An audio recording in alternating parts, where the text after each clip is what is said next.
امریکہ پاکستان کا سب سے بڑا شراکت دار ہے، تجارتی تعلقات کو نئی سطح پر لے جانا چاہتے ہیں۔ وزیر خزانہ وفاقی وزیر خزانہ سینیٹر محمد اورنگزیب کا کہنا ہے کہ امریکہ پاکستان کا سب سے بڑا تجارتی شراکت دار ہے۔ ہم دونوں ممالک کے تعلقات کو نئی سطح پر لے جانا چاہتے ہیں۔ امریکی حکام سے ملاقات پر بریفنگ دیتے ہوئے وفاقی وزیر خزانہ محمد اورنگزیب نے کہا ہے کہ امریکہ پاکستان کا سب سے بڑا تجارتی شراکت دار ہے۔ امریکہ کے ساتھ تجارت اور سرمایہ کاری کو بڑھانا چاہتے ہیں۔ انہوں نے بتایا کہ امریکی سیکٹری تجارت کے ساتھ تعمیری بات چیت ہوئی۔ امریکی حکام کے ساتھ تجارتی کانکنی اور مصنوعی ذہانت کے شعبوں میں سرمایہ کاری پر بات ہوئی۔ سینیٹر محمد اورنگزیب نے کہا کہ پاکستان اور امریکہ کے درمیان کچھ امور پر بات چیت ہونا باقی ہے۔ امید ہے تجارتی مذاکرات تعمیری انداز میں آگے بڑھیں گے۔ بہت جلد پاکستان امریکہ کی قیادت اس کا اعلان کرے گی۔ پاکستان اور امریکہ تعلقات کو نئی سطح پر لے جانا چاہتے ہیں۔ 40 ارب کا کوہستان سکینڈل، مرکزی کردار سمیت 2 سرکاری افسر، 2 بینکرز اور 4 ٹھیکیدار گرفتار۔ جعلی چیکوں کی منظوری، دستخط، جعلی تعمیراتی فرمز، اے جی آفس اہلکار کی بے ضابطگیوں میں ملی بھگت، بینک کی سہولت کاری ثابت ہوئی۔ صوبے کے سب سے بڑے مالیاتی کرپشن میگا سکینڈل کی تحقیقات کا سلسلہ مزید وسیع سکینڈل میں ملوث مزید گرفتاریوں کا امکان ظاہر کیا جا رہا ہے۔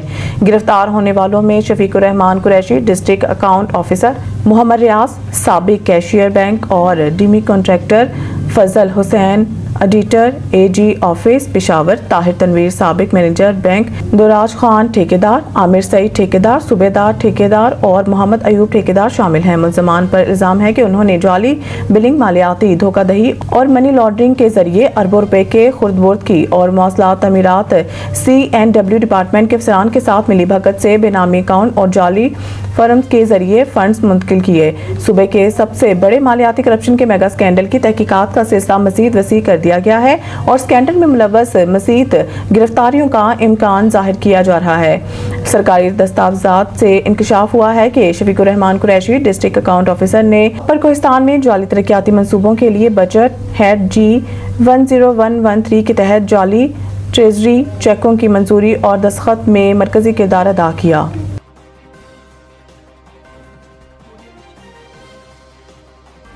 پاک بھارت جنگ میں 5 بھارتی طیارے تباہ ہوئے۔ امریکی صدر ٹرمپ نے تصدیق کر دی۔ وائٹ ہاؤس میں ریپبلکن اراکین کانگریس سے خطاب میں انہوں نے کہا کہ صورتحال سنگین ہوتی جا رہی تھی اور دونوں ممالک کے درمیان ایٹمی جنگ چھڑنے کا خدشہ تھا، لیکن میں نے یہ جنگ رکوا دی۔ ٹرمپ نے واضح طور پر یہ تو نہیں کہا کہ بھارتی طیارے پاکستان نے مار گرائے، مگر ان کا کہنا تھا کہ حقیقت میں 5 طیارے گرائے گئے تھے اور اگر بروقت مداخلت نہ کی جاتی تو حالات مزید بگڑ سکتے تھے۔ یہ تنازع اپریل میں مقبوضہ کشمیر کے علاقے پہلگام میں نامعلوم افراد کے حملے سے شروع ہوا تھا، جس میں 26 افراد ہلاک ہوئے تھے۔ بھارت نے اس حملے کا الزام بغیر کسی ثبوت کے پاکستان پر عائد کیا، تاہم پاکستان نے یہ الزام مسترد کرتے ہوئے معاملے کی غیر جانبدار تحقیقات میں تعاون کی پیشکش کی تھی۔ امریکہ نے حملے کی مذمت کی تھی، لیکن پاکستان پر الزام عائد کرنے کے بھارتی دعوے کی حمایت نہیں کی تھی۔ دوسری طرف بھارت کا دعویٰ تھا کہ اس نے بھی پاکستانی طیارے مار گرائے، لیکن پاکستان نے واضح طور پر کہا ہے کہ بھارت ایک بھی پاکستانی لڑاکا طیارہ گرانے میں ناکام رہا اور کوئی ثبوت بھی پیش نہ کر سکا۔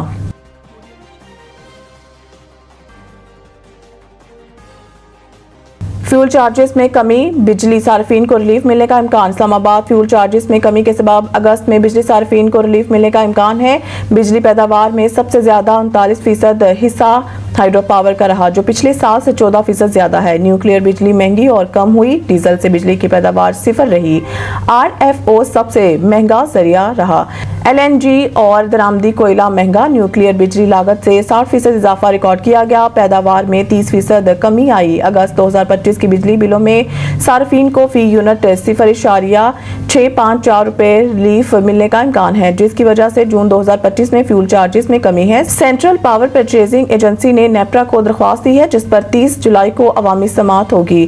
جون میں 13,744 گیگا واٹ اور بجلی پیدا ہوئی، جس کی اوسط لاگت 7.87 روپے فی یونٹ رہی اور صارفین کو 13,310 GWh بجلی 7.68 روپے فی یونٹ پر فراہم کی گئی۔ پچھلے سال کے مقابلے میں فی یونٹ لاگت میں کمی آئی ہے۔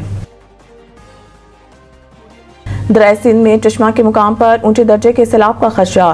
D G P D M A نے دریائے سندھ میں چشمہ کے مقام پر اونچے درجے کے سیلاب کا خدشہ ظاہر کر دیا۔ D G P D M A کے مطابق دریائے سندھ میں تربیلا اور کالا باغ کے مقام پر نچلے درجے اور چشمہ کے مقام پر درمیانے درجے کا سیلاب ہے۔ D G P D M A نے چشمے کے مقام پر اونچے درجے کے سیلاب کا خدشہ ظاہر کیا ہے۔ اس کے علاوہ D G P D M A نے 21 جولائی سے راوی، جہلم، ستلج اور چناب میں پانی کے بہاؤ میں اضافے کا الرٹ بھی جاری کیا ہے۔ ڈی جی نے بتایا ہے کہ دریاؤں کے بالائی علاقوں میں بارشوں کے باعث پانی کے بہاؤ میں غیر معمولی اضافے کا خدشہ ہے۔ پاکستان کے محمد آصف نے بھارتی حریف کو زیر کر کے world master snooker championship جیت لی۔ پاکستان سنوکر کے کنگ محمد آصف نے I B S F world master snooker championship کے فائنل میں بھارتی حریف کو شکست دے کر ایک اور ورلڈ ٹائٹل جیت لیا۔ بحرین میں ہونے والے I B S F world master snooker championship کے فائنل میں محمد آصف نے بھارت کے برجیش دامانی کو 4-3 سے شکست دی۔ ورلڈ ماسٹرز کے فائنل میں پاک بھارت مقابلہ انتہائی سنسنی خیز ثابت ہوا۔ محمد آصف اور برجیش دامانی کا ہر فریم میں آخر تک بھرپور مقابلہ رہا۔ آصف کی 2 فریمز کی برتری کے بعد برجیش دامانی نے مسلسل 3 فریمز جیتے۔ آصف نے 2-3 کے خسارے سے کم بیک کر کے مقابلہ برابر کیا اور پھر فیصلہ کن فریم جیتا۔